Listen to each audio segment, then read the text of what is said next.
Okay, so in this part of the competition, you are taking on a fictional role. And we know from your executive summaries a little bit about that. And you've assigned to us the role as the board of directors of IKEA. Good. So just make sure everybody knows what their role is. You're going to have 25 minutes to do a presentation on the legal, financial, and most importantly, the ethical aspects of the issues that you're presenting. And your presentation should pass muster on all three of those fronts. During this time, we will not interrupt you. But when you're done with your presentation, we will. And for 10 or 15 minutes, we'll do Q&A, staying in our role as directors of the board. When that's done, we'll stop. And at least the 5 of you will take deep breaths and relax, and we'll give you some feedback. And then after that, we'll tell you a little bit about who we are for context. So whenever you're ready, somebody let me know, and I will start my timer, 25 minutes. And I'll let you know we have 2 minutes to. Okay, We're ready, yes. Okay, go for it. Good morning. We are Visionary Ventures Consulting. I'm Jenilyn. I'm Howard. I'm Jose. I'm Olivia. I'm John. And today we will be presenting to the Board of Directors of IKEA, investigating the sustainable sourcing practices of IKEA, and will provide an ethical transformation of their timber supply chain. In order to investigate the ethical issues in IKEA's supply chain, we will be introducing IKEA in part 1, going over IKEA's key values in part 2, going over the ethical issue we found in part 3, IKEA's sourcing practices and the FSC in part 4, our proposed solution in part 5, our legal considerations in part 6, financial considerations in part 7, the UN's Sustainable Development Goals in part 8, the long-term positive impact in part 9, and our impact on the society and environment in part 10.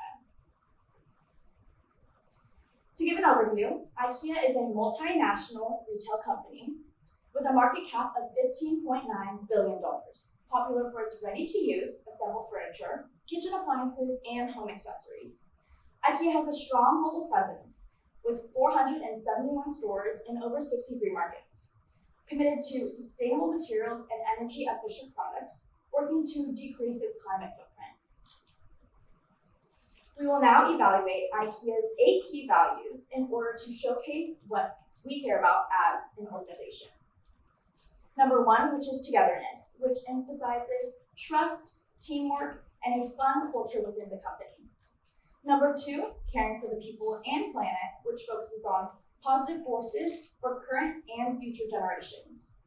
Number 3, cost conscientiousness, that looks at making beautiful, functional spaces affordable without compromising on quality. Number 4, which is simplicity, which we see as a straightforward, down-to-earth approach that values informality. Number 5, renew and improve, which is constantly seeking better solutions and embracing challenges.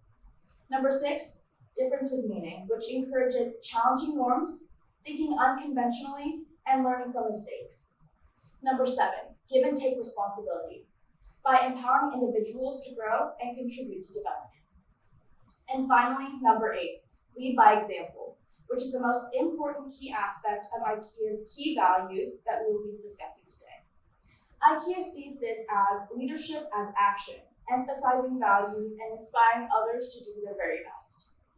Lead by example is fundamental to IKEA as a global company because it sets the tone for the organization's culture, guiding how leaders and employees interact and make decisions. By embodying this value, IKEA leaders demonstrate a commitment to their core values, inspiring trust and respect among employees and customers alike. Next, I'm going to be diving into IKEA's current processes involved in their IBES supplier code of conduct, their due diligence system, and the requirements with the Forest Stewardship Council. In their IBES supplier code of conduct, they outline a comprehensive set of requirements and guidelines for all of their suppliers. They also follow a 4-step staircase model ranging from must, basic, advanced, and excellent. And while must and basic are at the tier bottom end of the minimum requirements for their suppliers, they work in very close collaboration with their suppliers to help them reach the higher level end of their requirements. Throughout their whole Iowa Code of Conduct, Supplier Code of Conduct, they outline their commitment to various topics such as improving their environmental impact, protecting children's rights, improving animal welfare for any animals involved in their value chain, as well as helping their workers secure the rights to meaningful and decent work. Next, in their due diligence system, they first require all of their suppliers to conduct an annual wood procurement plan for them. The other aspect of their due diligence system is they have their very own IKEA wood supply and forestry team. This internal team of specialists conducts over 200 annual audits to verify and certify the compliance of all wood and timber entering IKEA supply chain. In addition, they also conduct risk-based, randomized, targeted third-party audits to help ensure and verify compliance and check the work of their internal audit. They also work in close conjunction with the Forest Stewardship Council, which is a non-governmental organization that certifies and verifies the sourcing of timber suppliers. IKEA currently requires that all their lumber suppliers either have obtained at least one of the 6 FSC claims, or that these suppliers using 100% post-consumer recycled forest materials.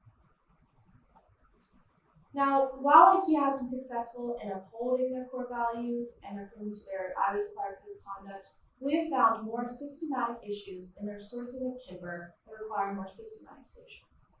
However, to back things up, IKEA is currently the largest individual consumer of wood, and 97.8% of that wood is certified with the Forest Stewardship Council.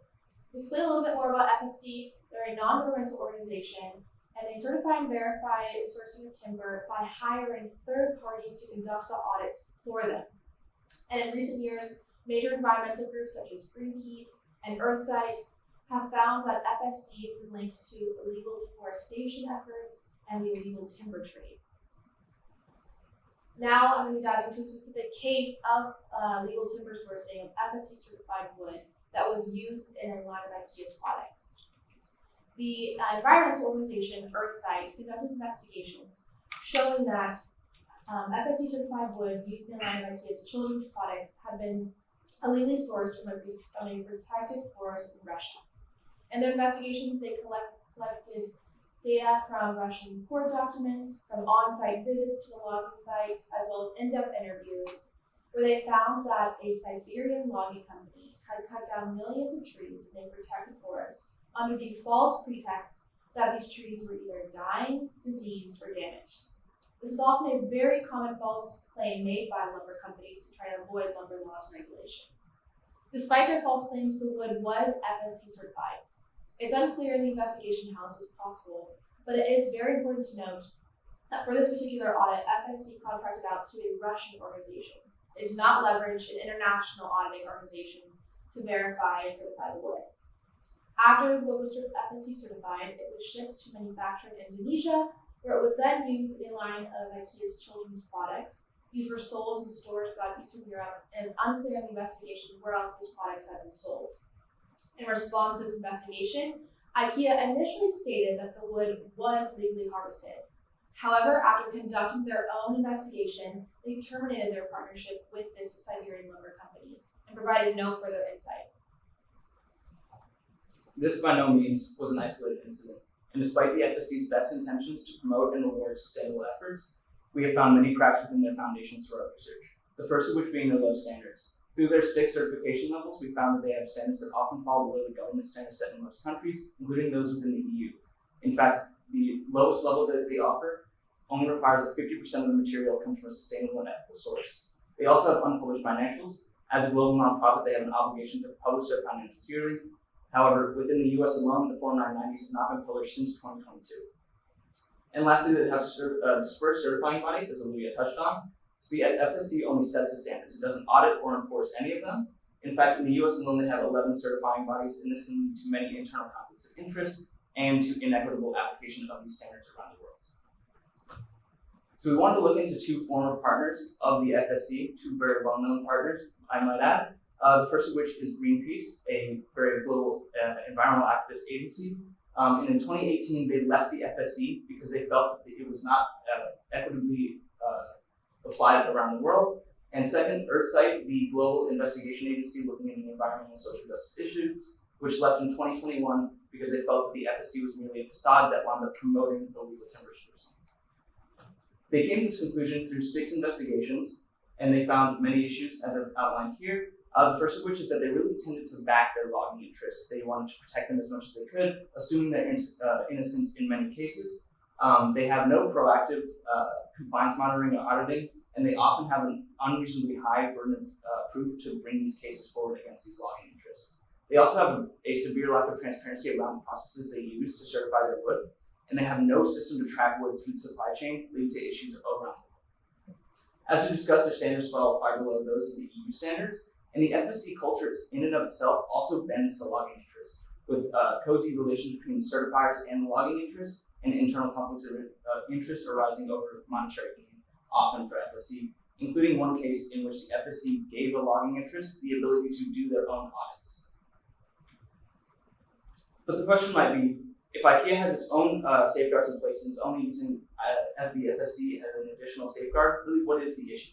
We have 2 major issues. The first is that we have to understand that IKEA is a massive global presence with a lot of pull within the consumer market and the business market. Consumers and businesses will follow what FSC does and will listen closely.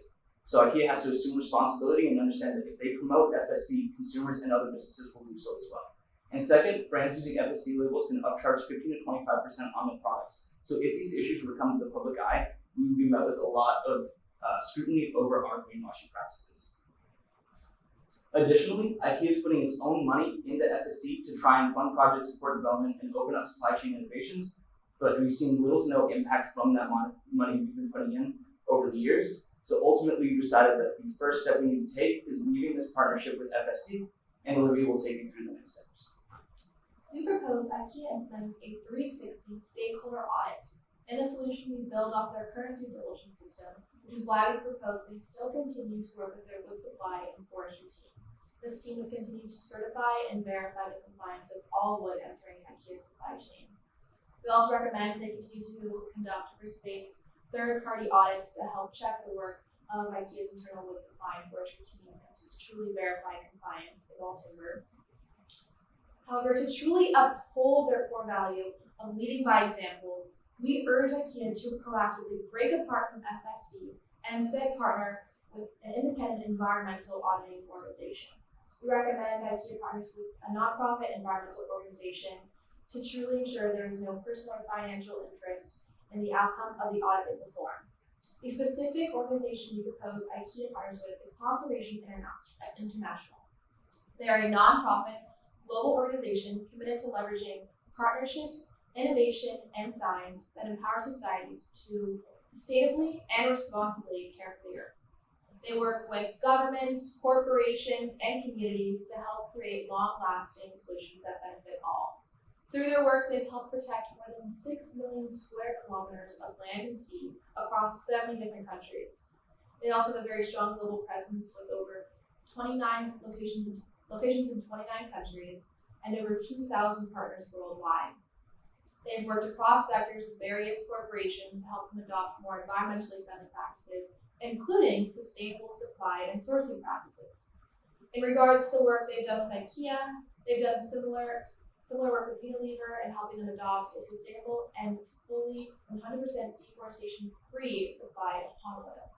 Given their success in supporting corporations with similar sustainability goals as IKEA, we recommend this to be a mutually beneficial partnership in helping support IKEA towards their journey in an ethical and sustainable supply chain. Now, just to recap the solution we've given to you, our first step is obviously to publicly withdraw from FSC. We want to do so publicly, and we want to state this to our consumers and other businesses around the world in going with our goal to lead by example. We're then going to increase the size and reach of our internal wood supply and forestry team, invest heavily into this to ensure that our internal audits can be as effective as possible. We're going to continue to leverage our targeted third-party audits to maintain objectivity and keep all of our suppliers in check. And as Olivia mentioned, we are going to partner with Conservation International to develop this new framework that we're going to build our entire auditing system around, and to make sure that we are proactively monitoring our timber supply and forest management throughout. Now, of course, we want to ensure that we don't want to run into any legal trouble here, so we're going to make this as legal as possible, which of course is fully legal. So we have very minimal legal obligations to FSC. The FSC supply requirement is purely internal and is not required in any country that we operate in. so we can get rid of that without any implication. And then IKEA itself is a member of FSC, so it would have to maintain its contractual obligations through the end of their annual membership and then could move forward with our plan. Through our team's findings, we have found disadvantages and advantages of IKEA cutting ties with the FSC and creating their own sustainability labels. By ending partnership with the FSC, revenue from 10 to 15% could be seen on the income statement, since companies using the FSC for certification usually use this as an excuse to upcharge customers. However, annual administration fees will be reduced and hidden fees required by the FSC will offset part of the 10 to 15% upcharge. Furthermore, through creating IKEA's own sustainability labels will help IKEA maintain its reputation as the global society is more engaged in eco-friendly companies. The average revenue growth of IKEA from the year 2020 to 2023, IKEA has performed an average of 6% growth. Our team projects that prior to ending partnership with the FSC, IKEA will have a revenue reduction of 9%, leaving the revenue for the year 2024 at $26 billion. However, the gross margins will not see a 9% deduction like the revenue, because extra fees and various operational costs paid to the FSC would be reduced. The global eco-friendly furniture market is projected to grow at a compounded annual rate of 8.6% from 2022 to 2030. Our team believes it is important that IKEA gets onto this train and turn towards an eco-friendly furniture company. Through creating IKEA's own sustainability label, the $2 billion spent in operational costs by IKEA in 2023 will have a significant reduction, which will reflect on the gross margins of the company. Gross profit will continue to grow throughout the years. As a precedent, our team would like to point out that in 2021, IKEA parted ways with one of their most major suppliers, a Russian businessman and politician, Evgeny Bakurov, who was accused and confirmed of obtaining 93% of their timber illegally. Bakurov supplied IKEA with their majority of pine wood supplies, which made up 52% of IKEA's whole wood inventory. What should have been a big blow for IKEA for cutting off one of their major suppliers due to a PR crisis turned out to be a success financially. Despite cost of goods sold increased in the 3 years prior to any relationship with Bakurov, with the first year seeing the most significant increase in 12% of cost of goods sold. However, margins bounced back in the year 2023, with a total of 23% growth in revenue since IKEA terminated business with Bakurov until the nearest fiscal year. As our team has strongly indicated, the growth of the global friendly furniture market is an important indicator of modern day trends. It is a force that furniture companies and its stakeholders cannot ignore. Cutting off illegal suppliers must impact short-term financials, but operating ethically is every corporation's obligation and will enhance their values in the long run. In order to highlight how important our mission is for IKEA as a company on a global scale, I will be discussing the UN's SDGs. The Sustainable Development Goals are a set of 17 integrated and interrelated goals established by the United Nations to end poverty, protect the planet, and ensure humanity enjoys peace and prosperity by 2030. Reporting on the SDGs is crucial for companies to communicate their commitment to the global goals, claiming accountability, taking the necessary actions to achieve them, and measuring progress over time. The UN Sustainable Development Goal number 12, responsible consumption and production, aims to ensure sustainable consumption and production patterns within global companies. SDG number 12 encourages companies to use resources efficiently, minimize waste, and ensure that products are sourced ethically and sustainably. IKEA's current practices, such as potentially leveraging FSC certification for marketing without ensuring ethical and sustainable sourcing, could be seen as contrary to SDG number 12. We believe that it is IKEA's corporate responsibility and obligation to ensure that IKEA operates ethically. IKEA values being eco-friendly, having a robust global presence, and committing to sustainability. Therefore, we would like to propose this 360 stakeholder solution in order to meet our corporate values and stakeholder expectations. This approach fosters a sense of accountability and responsibility, empowering individuals at all levels to take initiative and contribute to the company's success. Moreover, by leading by example, IKEA creates a positive and inclusive work environment that encourages creativity, innovation, and conscious improvement. This not only enhances employee morale and engagement, but also strengthens IKEA's reputation as a socially responsible and ethical company. We as a firm believe that when we do not uphold our values, we diminish them.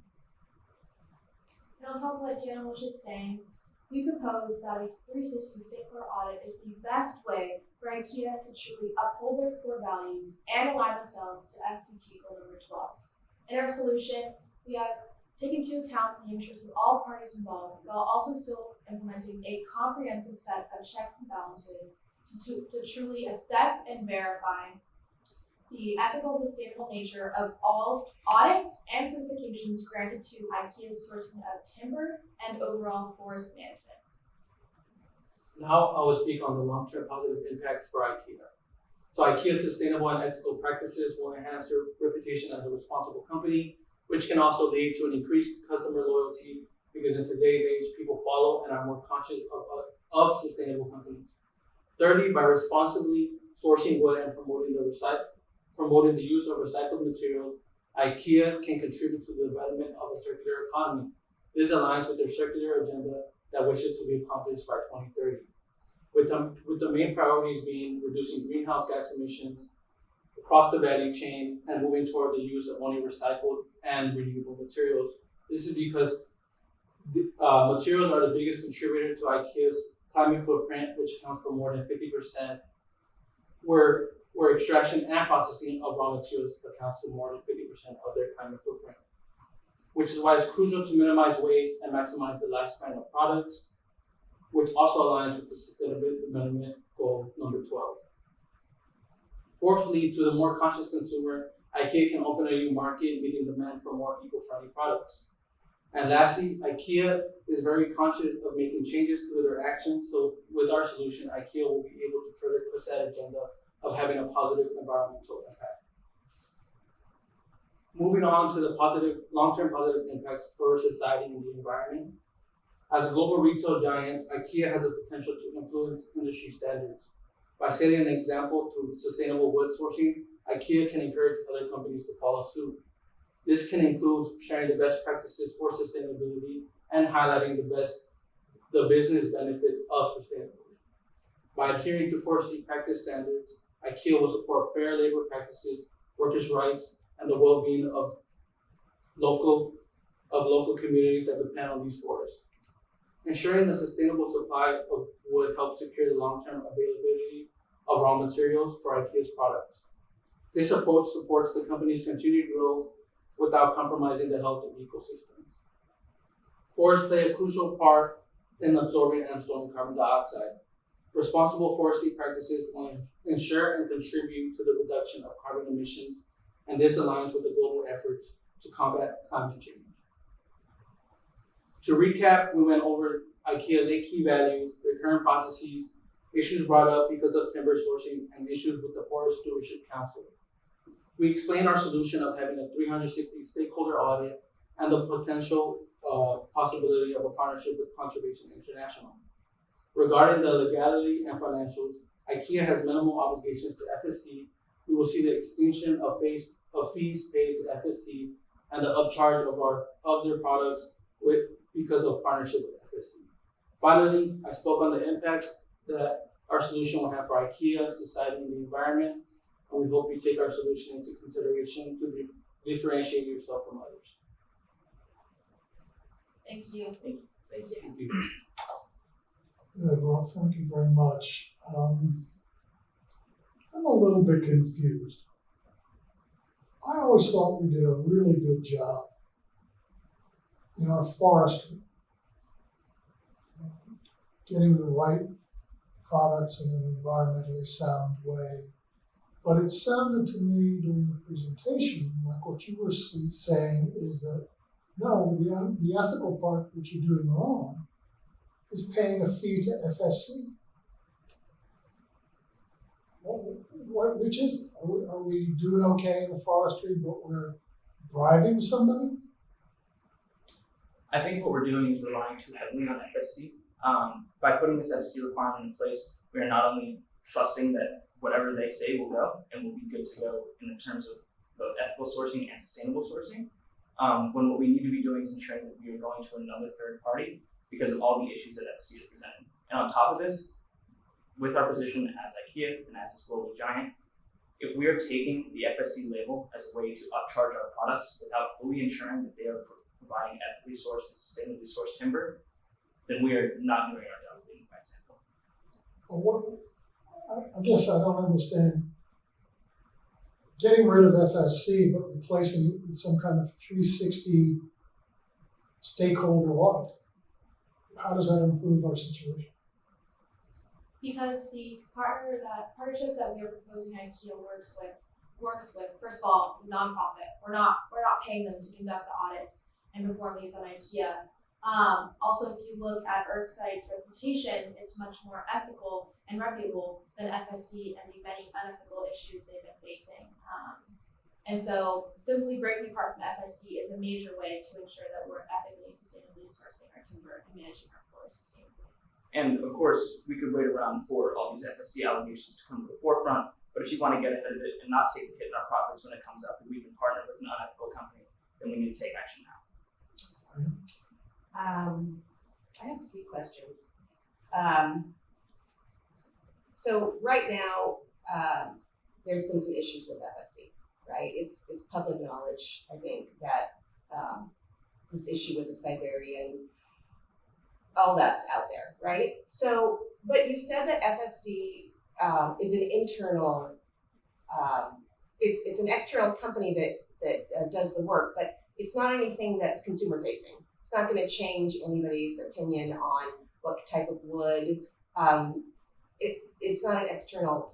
There's an FSC label that comes with every product that is FSC certified. Okay. So if you switch from FSC to Consumer International, is that what it was called?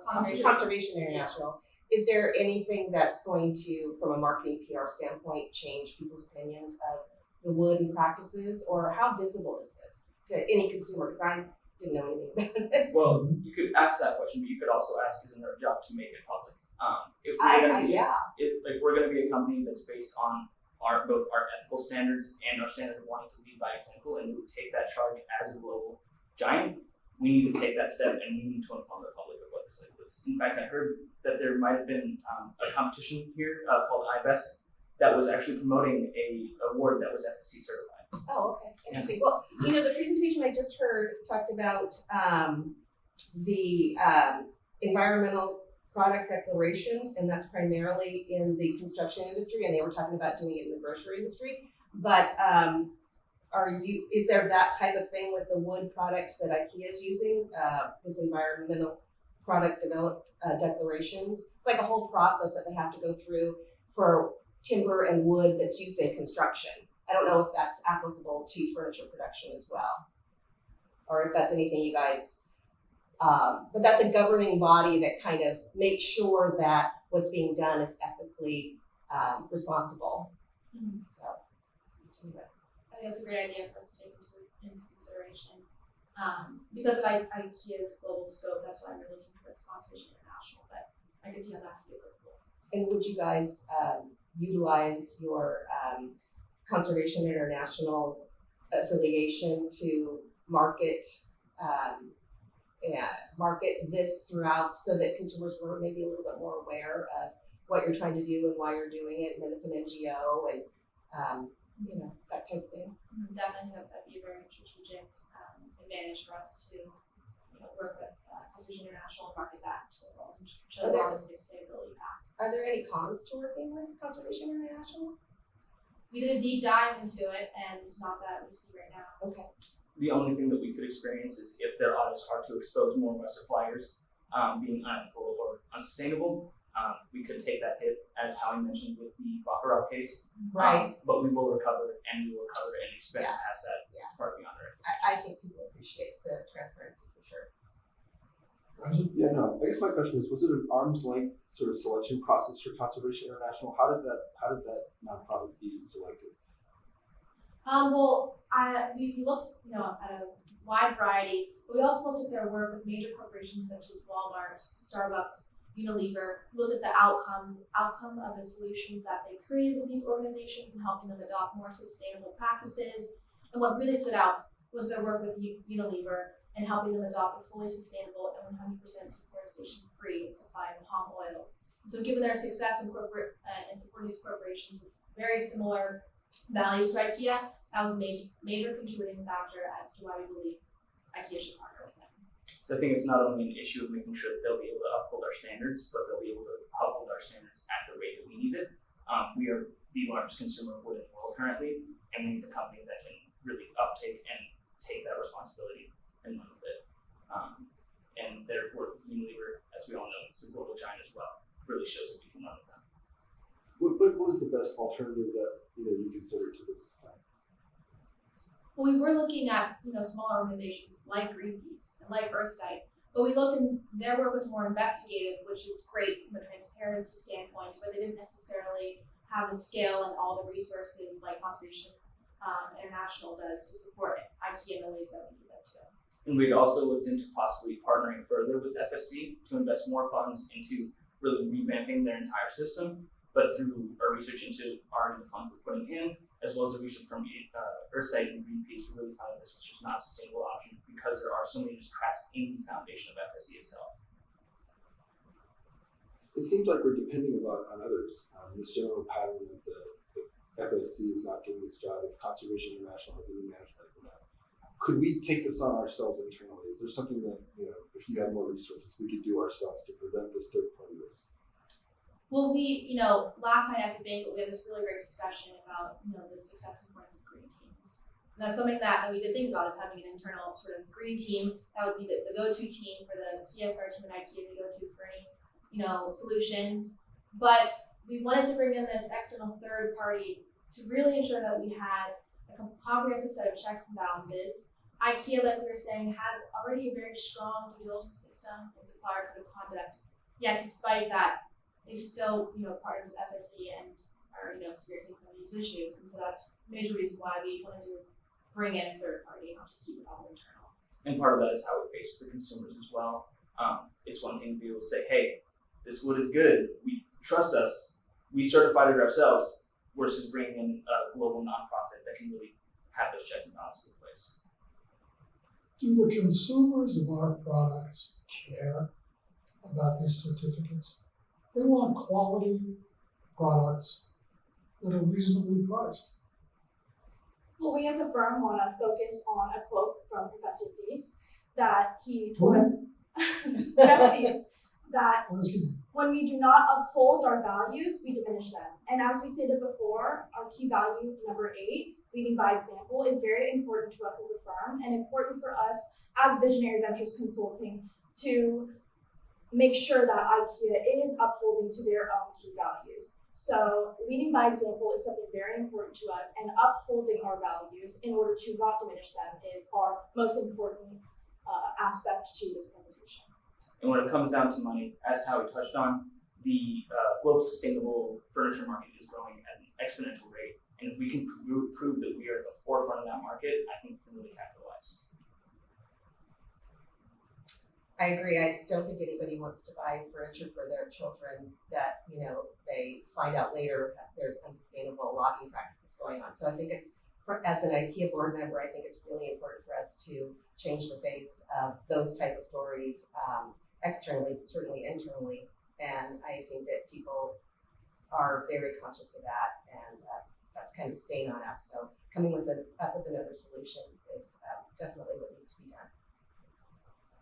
One comment, we are an unusual organization in that we're a nonprofit which controls the furniture kind of commercial phase. IKEA is perceived in the market as a normal furniture company. In fact, it is a nonprofit, or its assets are held by a nonprofit. So I'm wondering, are there any things like perhaps adding a customer advocate to the board of the nonprofit of IKEA that would produce the same kind of effect, but in terms of transparency and customer engagement, but perhaps be cheaper in terms of the third-party risks that I mentioned earlier, where we're switching from one outside group to another outside group? I totally understand your concern there, and I think that adding a customer advocate to the board would be wholly helpful in and of itself. But I think in order to take on an issue of this magnitude and to really understand all of the audits that we run globally, we're going to need to bring in that third party, and we have to take that financial burden in order to see the financial benefits over the years as we come closer to 2030. So this guy, Thies, how do you pronounce his name? I believe it's these. Thies? Yeah. Suppose we have 50 values in IKEA, and we're doing great on 49 of them. Is that a problem? Yes, exactly how the quote states, if we do not uphold those values, we simply diminish them. And if we have 50 values that we as a corporation commit to, then we believe that it is our responsibility to uphold those values and maintain a good face in order to help the world become a more sustainable place. And can I pose a question to you then from that question? If the value that we would get rid of was cost consciousness, do you think we would keep our consumer base? No. No, I'm concerned about something else. I mean, we're one of the largest companies in the world, so assuming that there are evil people in the world and that the supply chain in general is not what we would like it to be, it's very likely that a truly successful audit would reveal a lot of what has come out from FSC. And so we might end up getting into a situation where we're going to have to lay off a large number of our workforce because of a huge amount of abuse and fraud that could be revealed. So what's like the worst sort of thing that you can imagine happening to IKEA? I mean, you brought up a very strong point that if we do conduct a more comprehensive, deeper audit, it might bring to light some more scandals and supply chain scandals that we aren't aware of. But at the same time, it's very, very important that we urge IKEA to be proactive in that situation. Because at some point, given the bill of the scandals with FSC, it's going to come to light and be public news soon. So it'd be a much better look for IKEA to be transparent and to catch it head on and take accountability as opposed to waiting for the story to come out. And that would just cause further issues after that. And I think with the amount of wood that we're buying, suppliers are not only going to be able to be exposed, but they're going to be forced to change their ways. They're not really going to have an option if they want to stay in business with us, and we are the biggest purchaser of wood in the world. But wouldn't startups sort of emerge that are unencumbered by all this tarnished sort of brand value? If you release all of the evil of the supply chain of the furniture industry, wouldn't some new company come out? They could, but that would take decades for them to reach the same level of production and scope as IKEA. And by that time, we'd have more solutions in place and we'd be ahead of the game. And it'd be really bold to take that stance in the market with the increase in the sustainable market as well. Okay, board members, any more questions? No? We're done. Breathe. Unclench the fists. Relax. Feedback time. And I'm happy to start. I got a little bit lost, maybe this is just me, in what the real ethical issue was. If it was the actual logging, that gets my attention. But consultants, evaluating and just replacing them with some sort of amorphous group of 360-degree visionaries. I don't know. So, again, probably just me, but when you deal with a very complex industry, which IKEA is almost an industry to itself, bring it down to a level that even dumb board members can follow. A little bit less reading on the notes helps. Good eye contact, good communication that way. More of that is good. I would say that during the Q&A, I saw that you guys really had a full knowledge of the subject. You were able to answer our questions very well. But it did kind of come across that it was a little bit less during the presentation. I think because of the reading, I think you guys have a lot more that you can put forth and just give yourself the ability to put the notes away and speak from your knowledge level. I think that would be definitely more effective.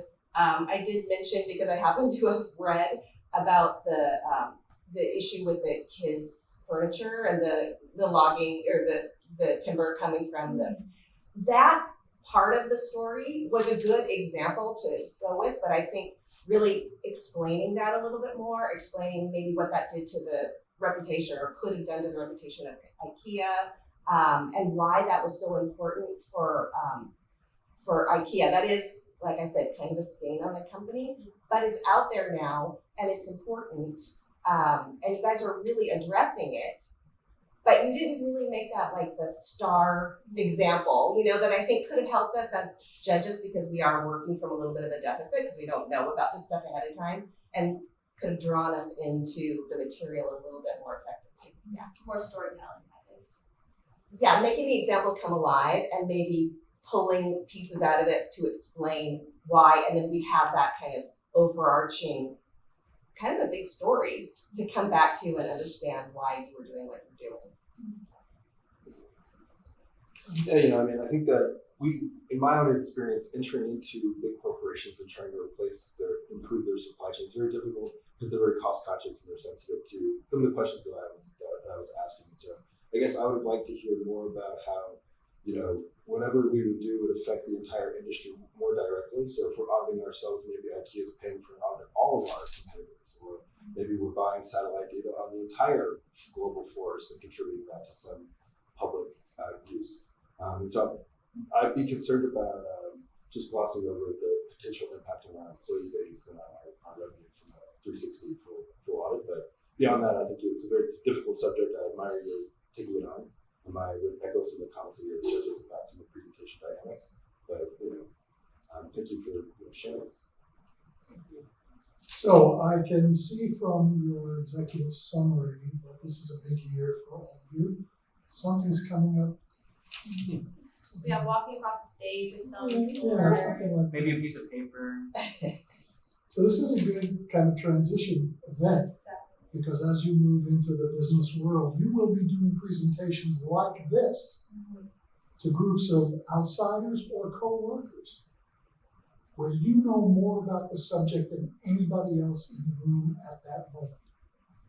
So you'll be transitioning from being students to being teachers. And that's what this guy Thies does. You can learn from him. He's pretty good at what he does. But congratulations, well done. Really like the contact you made with us, and that will stand you in good stead. Thank you. Oh, a little bit about me. Love talking about that. As a kid from the Bronx, I was blessed to be invited to go to Princeton University, where I actually graduated. After that, spent 2 years in the Peace Corps in Brazil, working with very impoverished people to build houses.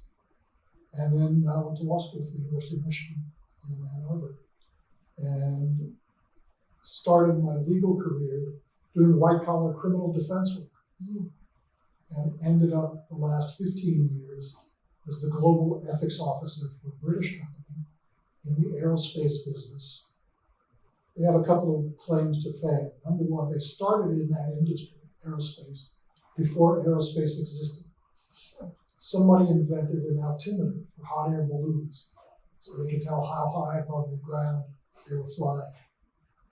Queen Victoria in 1850 was so impressed that she gave them a royal charter. And today, they manufacture at least something on everything that flies, including the International Space Station. So that's a long-winded way of saying I work with a lot of people who are much smarter than I am. Marianne Aguilar, I graduated from USC with a major in broadcast journalism and double major, communication arts and sciences. They were separate back then. I worked as a television reporter for a while, worked at an advertising agency, worked at a small production company doing a lot of video production, and I ultimately really spent most of my career working as a producer, executive producer for large-scale sales training programs, sales conferences. I did a lot of, and experiential marketing programs that usually tour around the country for 7 to 10 months. I've worked with a lot of executives. I've worked with teams who put together lots of speeches, lots of PowerPoint, lots of communication to large scale audiences. In the auto industry, it's a franchise situation, so they bring in the dealers. Very important for them to show off all the new cars, all the new innovations, and they really go kind of all out, multi-day presentations. So it ends up being a big production. So I have a lot of background in communicating a message, working on speeches and PowerPoint presentations, and moving things through a kind of a flow so that the message is received. Excuse me, I feel a little bit sick. Can I use the Oh bathroom? yes, of Thank you course. so much. Absolutely. My background, I went to Santa Monica College and then UCLA. I started a public benefit offshore seaweed farming company funded by IBES. We're basically working to reduce the carbon intensity of fertilizer supply chains, fuel supply chains. So we've done a lot of this sort of pitching major corporations to try to remove their inputs and replace them with something sustainable. And so, I admire the challenge of this particular topic. And relatedly, I have hosted and produced a public radio show here in Southern California. So I do a lot of different things on the future of science and technology. And so, I think that your command of the subject is admirable in terms of the complexity of these certification kind of processes. In general, I wish that we all have a great experience. Don't be afraid to do your own things. Thank you. And just so you know, I have recommended to the people that run this event that they provide all of the teams with just a short blurb that you can insert into your resumes. This is a fabulous experience. Yes. It will be read and appreciated by people who are interviewing you for the next position. So look for that in the next few days. Oh, wonderful. Awesome. Thank you so much. Great, thank you so Thank you, much. guys. Good job. Thank you so much, you guys. Good job. Thank you.